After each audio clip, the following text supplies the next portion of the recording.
Buenos dias, amigos. Welcome back to Broken Dolly TV.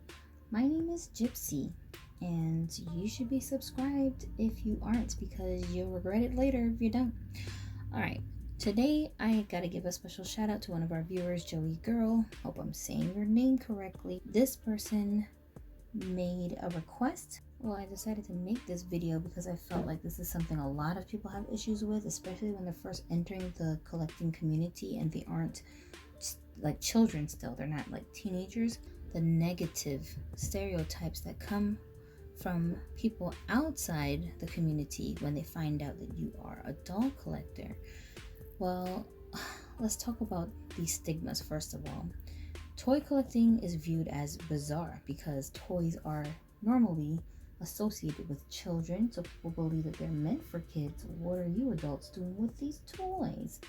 It seems a little bit strange, right? I just wanted to point out that when it comes to Barbie dolls, Barbie itself was really a copy of an adult novelty item in the first place. So if you go back in history to the beginnings of Barbie, you will learn that Built Lily is the first official Barbie prototype that existed already in Germany. The people who started the Barbie company, right? They purchased one of these dolls, brought her back to the States, and decided to create their own version of her, which we all know as Barbie, the Silkstone versions, and turned those dolls into toys for kids. But initially, they were not meant for children. They were actually meant for grown men. They were supposed to be like little pinup girls, you know? And the design of them was supposed to look like pinup girls. So they were just these little decorative items that people purchased as, you know, something to put as an ornament on your desktop at work or something like that. So if you really want to get technical, most people who aren't collecting Barbie dolls obviously don't know this, so they wouldn't even think to point this out. But the reality of it is Barbie is really a copy of an adult item that they just turned it into something for kids. You feel me? So that's first and foremost. So the whole stereotype about toys being for children only, it just gets debunked immediately when you're talking about Barbie dolls, and it's a good starting point. So are the dolls really for children, or did the children adopt an adult recreational item? You know, that's the question you really need to be asking. Overall though, my view is that fashion figures are really just works of art. They're really statues that you can interact with. You can leave them as is in the box. You can take them out of the box as is and just display them the way they look already. Or you can alter them, right? And that's the beauty of collecting dolls, any kind of doll, because you have options. As the person who is admiring this creation, this work of art that the manufacturers put together for you, you have the option of customizing this work of art to fit your taste. That's really the beauty of dolls to me. Let me just point out a couple of things for you to put into perspective as you're continuing with your journey of doll collecting and learning more about this hobby. First of all, you don't have to explain your hobby to anybody. If people are making you uncomfortable about it, you have the right to shrug them off and give them any excuse that you want to be less scrutinized so you can be comfortable. Not for them, it's for you. What I mean by that is, if the person who's scrutinizing your hobby, you feel like telling them, well, I'm just collecting these dolls because there's other stuff that I want to do with them, like work on my sewing. I'm using them as my little models for stories I want to tell through photography. They're just decorations for my house. I'm just making little skits for filming projects that I'm working on. You know, whatever the excuse is, even if it's not true, if you feel like telling this person that is going to make them back off and leave you alone, you have every right to do that. That's not to protect their feelings. It's to make you comfortable so that the person will leave you alone so you can enjoy your dolls in peace. It's not worth your time being wasted arguing with the person trying to defend yourself because they just refuse to understand where you're coming from. So remember that you don't have to explain yourself to anybody, okay? You are going to experience less judgment when your collection has grown enough for you to actually decorate your main living spaces with your dolls. So when you're first starting off collecting dolls, I feel like that's when people scrutinize you the most. When you're still new at it, when you don't have a substantial collection built up, people start getting uncomfortable. They start thinking, oh, this is strange. What are you doing? Oh, mom's spending all her extra money on dolls all of a sudden. What the hell's going on? Oh, you're having a midlife crisis. You know, people start panicking because they think it's out of your character, right? Little do they know you've been admiring dolls for years and just kind of suppressing it, or you've been collecting since you were a teenager, but you just stopped for some time as you grew into an adult and decided, well, maybe I want to go back to collecting, you know? Whatever the case is, it makes them uncomfortable, so they'll take it out on you, even though you're not hurting anybody.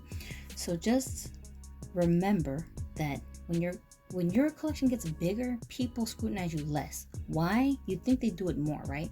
It's psychology. The reason why they back off more is because they understand the seriousness of your collecting when they can see the mass scale of dolls that you own. And especially when I start getting into these next tips that I'm about to tell you, you'll see why people are more inclined to back off. So one of my tips is to use themes and categories when you're collecting. Choose your dolls with intent. Don't just collect everything you see, okay? Try to stick to a certain aesthetic or a certain style of dolls, especially for the ones that you end up displaying where other people can see them in your house. So even if you like dolls of all these different sizes and, you know, brands and styles, that's fine. But the ones that you are displaying where other people can see them, try to keep those to a specific aesthetic as much as possible, because when you have order and structure in your doll collection, it looks more serious. It looks like an actual collection and not just a bunch of junk. The more cluttered, disorganized, hectic your collection looks, other people will take it less seriously because they think that you're just mindlessly hoarding all these objects. You feel me? So you want to be careful to not become a hoarder, even if it's accidentally, because that's how you slip down that slippery slope of just having tons and tons of doll clutter everywhere, and you yourself can't even keep track of anything. Try to not go down that road by keeping yourself very organized. Even if you want to delve into new brands and different things that you haven't tried before, don't just buy like 20 antiquity dolls at one time. Start with just one. See if you even like it. You know what I'm saying? I do the same thing with different kinds of dolls, like rainbow high dolls and, you know, ever after high dolls and the pretty girls dolls, these different variations of fashion figures that have been available to us over the years. I've delved into them, but I feel like I always come right back to the tried and true stuff that I'm used to, Barbie, Integrity, and sometimes the Disney store dolls, just because the sizing, they all kind of blend in together very well.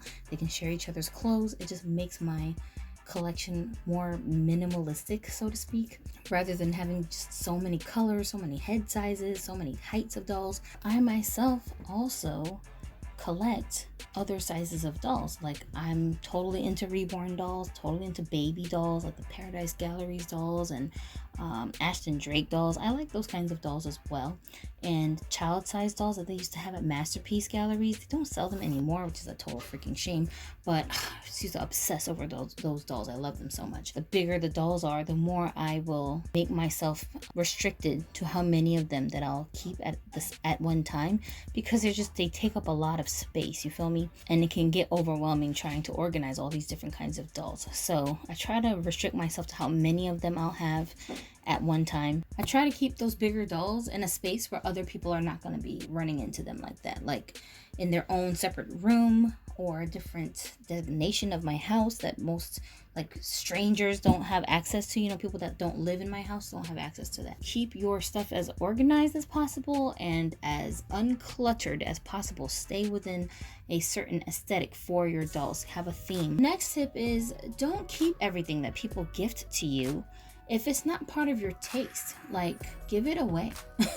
Put it away. Sell it. You know, people will find out that you like dolls and they'll just try to give you like their kids' old stash of dolls in a big old box that nobody wants anymore. Sometimes you'll find some gems in there, but like 80% of the stuff is junk. Make an eBay account and sell all these reject parts that you're not going to do anything with, and use those funds to buy your next set of dolls, okay? You don't have to keep everything that people give to you just because they gave it to you. Don't feel guilty about it. They don't care. It's trash to them. That's why they gave it to you.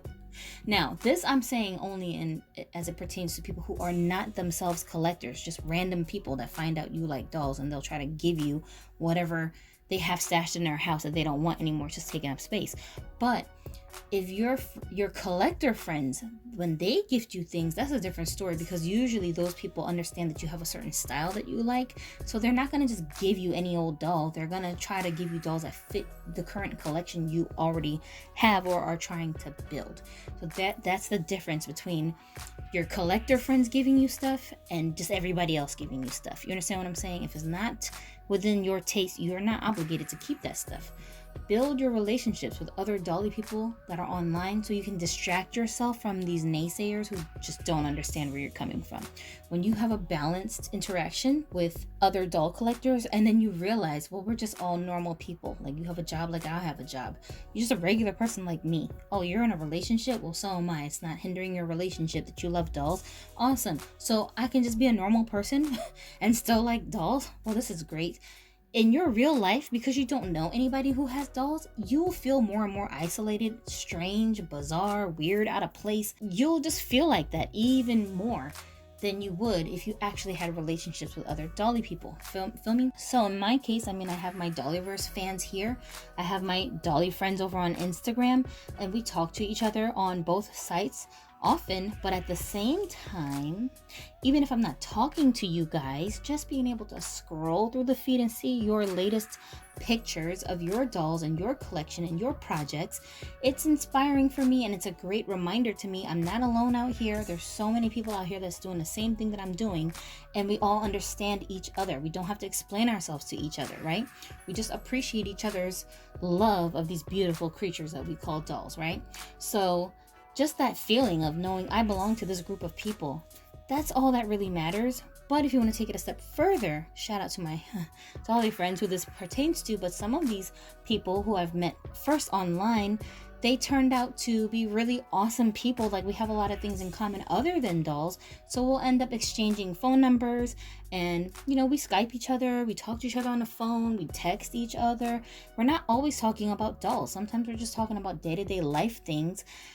But if something comes up doll related, immediately I know I can just text these guys, and we'll just run our ideas back and forth with each other. So it's really, really good network to have these dolly friends. We're very easy to make friends with. Those of you who are new to this, that are just jumping in, you don't have to do nothing special. You don't even have to own a doll to be part of the doll community, to be honest. Just your love of dolls is enough. You feel me? So even if you don't have no pictures to post of dolls that you have, no worries. Go to Walmart, take some pictures of the dolls on the shelves, post that. Hey, I wish I could get this doll. Ooh, who else likes this doll? Just do stuff like that, and trust me, you're gonna attract some like-minded people to yourselves. Next thing I want to talk about is that it's okay if other people don't understand where you're coming from. Just don't apologize to them. Don't speak without confidence behind your doll collecting. Don't seem so apologetic, like you're disappointing people because you love dolls. Who cares what they think? You need to remind those people that they would not question your decision to go drink alcohol, even though that's bad for your body.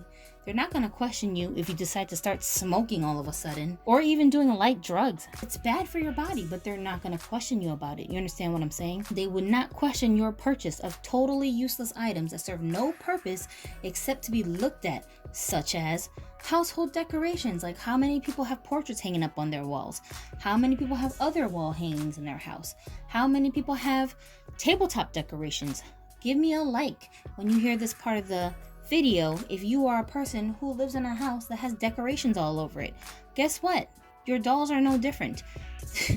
All the stuff you have decorating your house is completely useless items. You don't need that stuff for anything. If your house burnt down, you're not going to be disappointed because your wall hangings got burnt up with it. You can move on with your life. It's fine. You see what I'm saying?